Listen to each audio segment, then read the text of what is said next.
Hi everyone, I hope you're all well.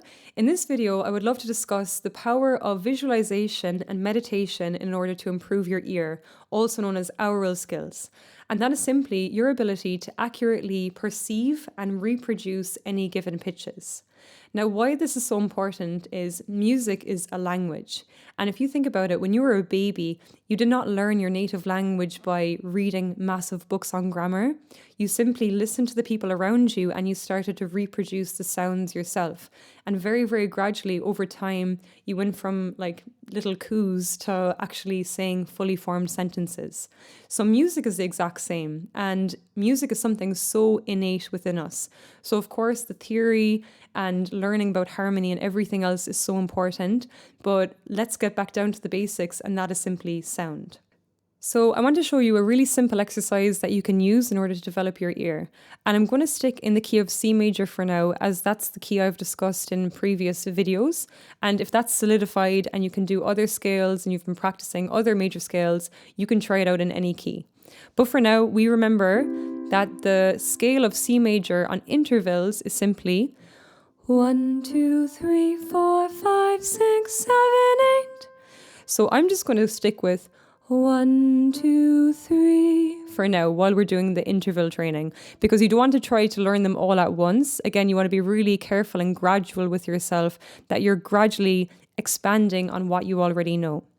So I want you to hum that C.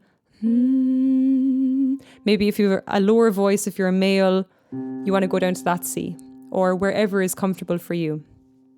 And I want you, in your mind's eye, imagine a cat going around on rollerblades right now. You can see that in your mind's eye. It's that same place that you want to start visualizing numbers. So as I hit this note, I'm humming, and I'm seeing 1 in my head. 1 is popping up. 1, 2, 1.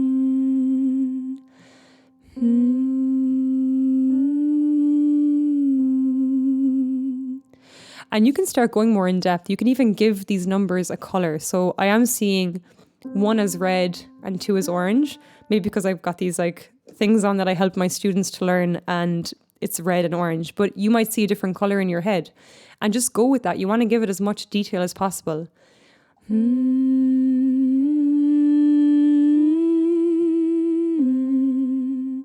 Then try it without the piano.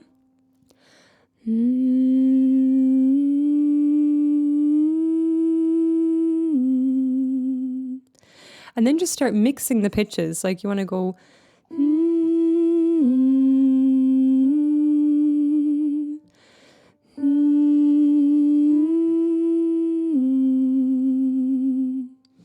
And be really slow, really deliberate. It's not about going fast, it's about integrating it.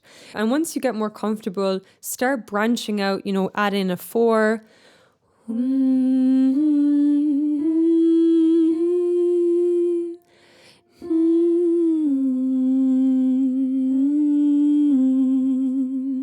I'm also using my hand as a cue because that's also nice, but your finger is also doing the cue as well. And another reason why this is so effective is you are learning through multiple senses. You are feeling it, you are playing the notes, you are seeing it first, you are hearing it, and then you're actually seeing it in your mind's eye. So you're feeling it on a deeper level as well. And when you learn things through multiple ways, it sticks a lot better. And the reason why we're singing is that if you think about it, if you can reproduce it, then you definitely know it.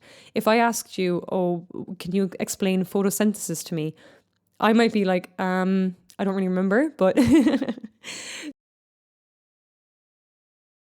thank you so much everyone for watching this video. I hope it's been a help. And just on a final note, whatever way you decide to practice, make sure it's an enjoyable experience for you. So for me, I like to light a little candle. I like to have a cup of tea or coffee with me. And I just like to make sure that my room is clean because that sets up my mind to do the best learning. And also just by doing almost like meditation, like practice, I get into a really calm state and you kind of want to keep on practicing then because it feels so good. So that's just a final note, making sure that it's enjoyable for you. Okay, have a great day everyone and God bless.